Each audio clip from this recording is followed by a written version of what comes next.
कोई और शब्द लगा दिया करो लेकिन बोला जरूर करो। कई बार हो जाता है। एक बार पंजाब के रोपड़ में कथा चल रही थी महात्मा जी की।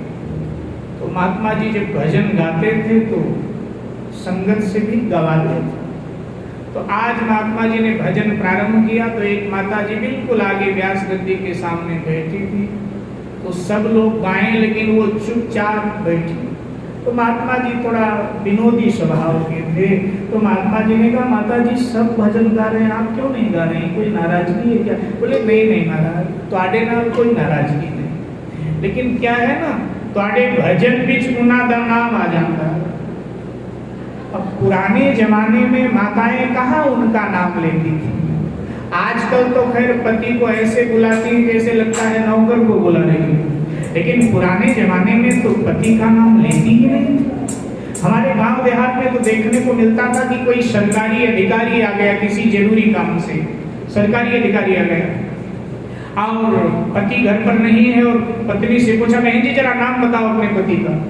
तो बच्चे हो तो उनसे कहते थे अपने पिताजी का नाम बता दे, और बच्चे ना हो तो पड़ोसियों को आवाज देते थे, भैया भैया जरा उनका नाम इनको बता।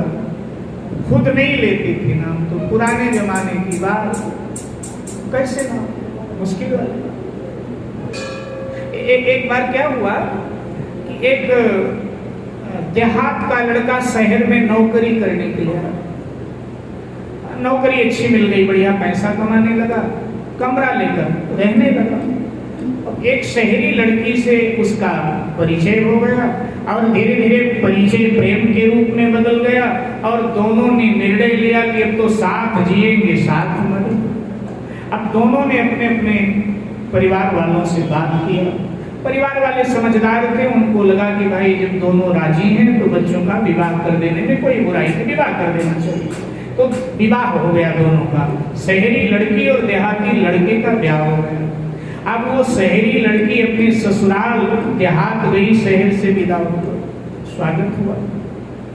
आज रात में उसकी सासू ने अपने बेटे से कहा कि बेटा अब देहात में आई है तो महीना 20 दिन तो रहेगी। उसने कहा और क्या? बोले जब जब आया करेगी तब तक रहा ही करेगी। उसने कहा और क्या? तो कहा कि तो इसको कुछ देहात का काम भी सिखाना चाहिए। उसने कहा मम्मी सिखा दो।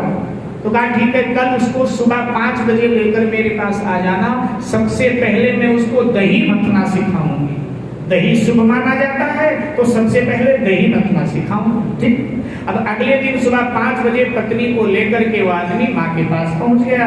माँ दही मथ रही थी। बोली बहू ऐसे दही मथा जाता है। अब बहू बड़े ही ध्यान से देख रही थी। अब दही मथते मथते माखन एकदम दही के ऊपर आ गया और जैसे माखन दही के ऊपर आया तो एकदम से शहरी बहू चिल्लाई, अरे मम्मी ये क्या है क्या है? उसके लिए आश्चर्य था क्योंकि उसको पता ही नहीं था माखन कैसे निकलता है। तो पति बैठा था बगल में, उसने कहा पागल हो रही है, माखन है। अच्छा ऐसे निकलता है? हाँ। अब सासू ने कहा कल से मत लेगी ना, समझ गई? तो बोली हाँ मम्मी कल से मैं दही मत लूंगी। अब अगले दिन प्रातः काल वो शहरी बहू अपना दही मथने लगी और दही मथते मथते जैसे माखन दही के ऊपर आया तो बड़ी जोर से चिल्लाई, मम्मी मम्मी जल्दी आ। जैसे लगा पानीपत का इसने जंग जीता हो, इतने जोर से चिल्लाई जल्दी आ। सासू दौड़ी हुई आई। उसने कहा क्या हुआ? तो कहने लगी माखन आ गया। चुप, माखन आ गया। जैसे कहा माखन आ गया, चुप। ससुर जी का नाम ले रही, शर्म नहीं आती है? बड़ी शहरी पढ़ी लिखी बहू आई, मूर्ख है नहीं आए, ससुर का नाम ले रही। अब उसके ससुर जी का नाम माखन लाल था।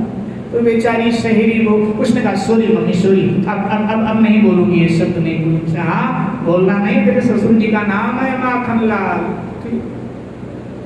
अब अगले दिन फिर सुबह बहू ने दही मथा, फिर माखन ऊपर आया तो फिर चिल्लाई जोर से, मम्मी मम्मी जल्दी आओ ससुर जी आ गए।